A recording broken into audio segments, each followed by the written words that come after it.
Since most high school basketball scoreboards don't have a jumbotron, fans have to find other ways to play their favorite game. Wright at Glenrock, 2A versus 3A, both of these teams with 2-1 records coming into this one. First quarter, Wright wearing the black, and they did not waste much time off the opening tip. Taylor Warman strikes first for the Panthers, who take a 2-0 lead.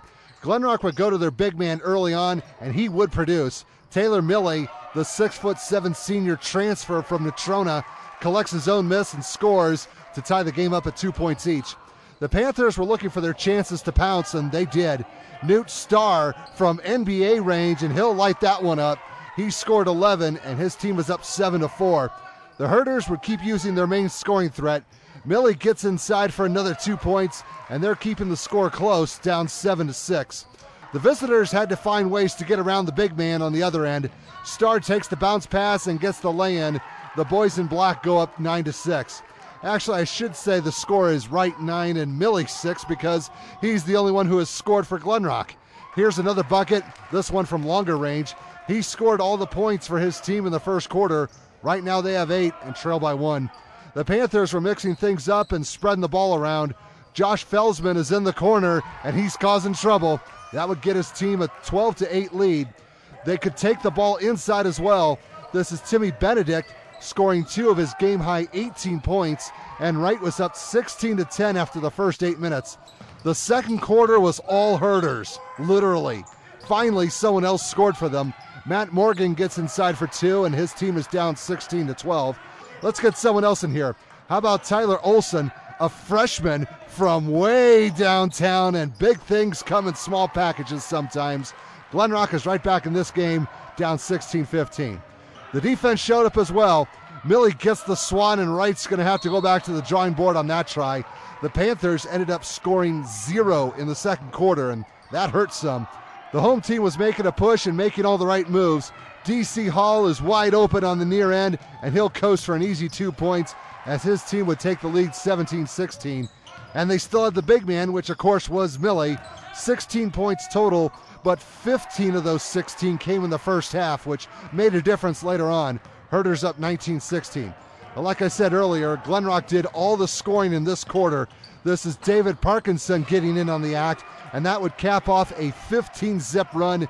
His team went into the locker room up 25-16. Third quarter, Wright was in need of some points as soon as possible. Aaron Jones gets the turnaround hook shot to go in, and that would stop the bleeding for a little bit. Panthers still trail 25-18. The Herders were still charging forward and getting inside. Hall finds the path and draws the contact and will get one more for his efforts. The lead is back up to 10 at 28-18. Then the visitors would slowly start chipping away at the deficit.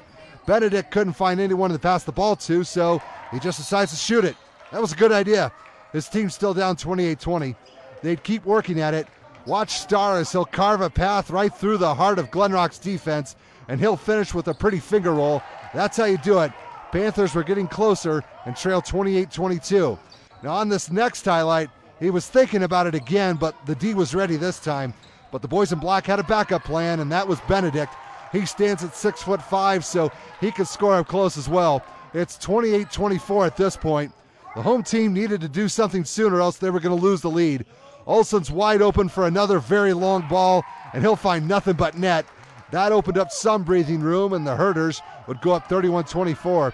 But Wright would not go away. Justin Calvin takes the long pass, hits the brakes, and there goes the defender. Easy 2 points. The boys in black still had some work to do. Down 32-26 going into the final 8 minutes. Fourth quarter, they'd get closer. We haven't seen Felsman in a while. There he is, firing up a 3 and connecting. The Panthers are knocking on the door, down 32-29. Glenrock's offense was having some trouble producing, so Wright would show them how it's done. Starr from about 18 feet, and it's lights out on that one. His team still trails by 3, 36-33. The Herders would score 2 on the other end and go up by 5, but Felsman was able to do one better. Here comes another 3. Look out! The visitors were breathing down Glenrock's neck, down 38-36. They weren't done. They needed another 2 points, and Benedict will answer the call on this one, and they had all the momentum. The boys in black were down by 10 earlier, but have rallied to tie the game at 38. Now all they need is the lead. Starr loses it, makes the save, almost takes out the camera.